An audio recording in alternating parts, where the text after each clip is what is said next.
Гидрографы Северного флота подтвердили открытие 2 новых островов в Карском море. Впервые они были обнаружены радиолокационными станциями еще в сентябре, но находка требовала визуальной проверки.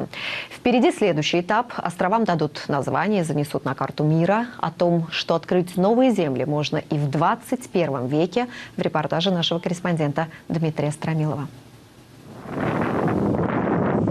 На любительской съемке исторические кадры. Это 2 новых острова в Карском море, пока еще безымянные, но уже с понятными картографическими данными. Были найдены острова, значит, в координатах по широте 75 градусов 58 минут и долготе 66 градусов 10 минут.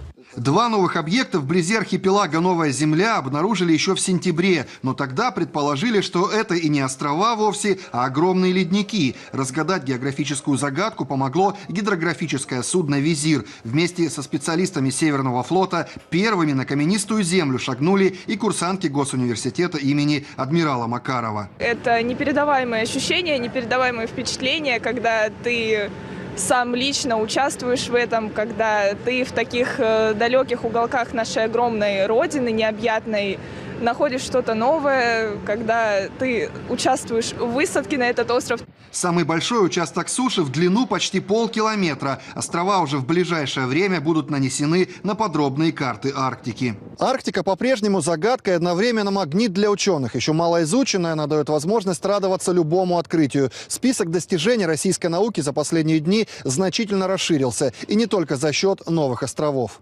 Наши ученые доказали всему миру, что можно легко приручать огромные айсберги. Один из них весом более 1 миллиона тонн они успешно передвинули опять же в Карском море. Таким образом, еще одна арктическая экспедиция полностью подтвердила теоретические расчеты. Уверенно буксируется, вне зависимости от размера, там и за 1 миллион тонн. Больше гораздо, маленькие. Их вообще можно в другой регион, там, на другие лицензионные участки, в другое море утащить там, за несколько дней. Прежде чем опоясать ледяную глыбу огромным канатом, ученые изучили характер айсберга, узнав его скорость и направление движения. Теперь, благодаря такой методике буксировки, буровые платформы и корабли будут защищены от внезапных столкновений с айсбергами. Дмитрий Стромилов, Дмитрий Иванников.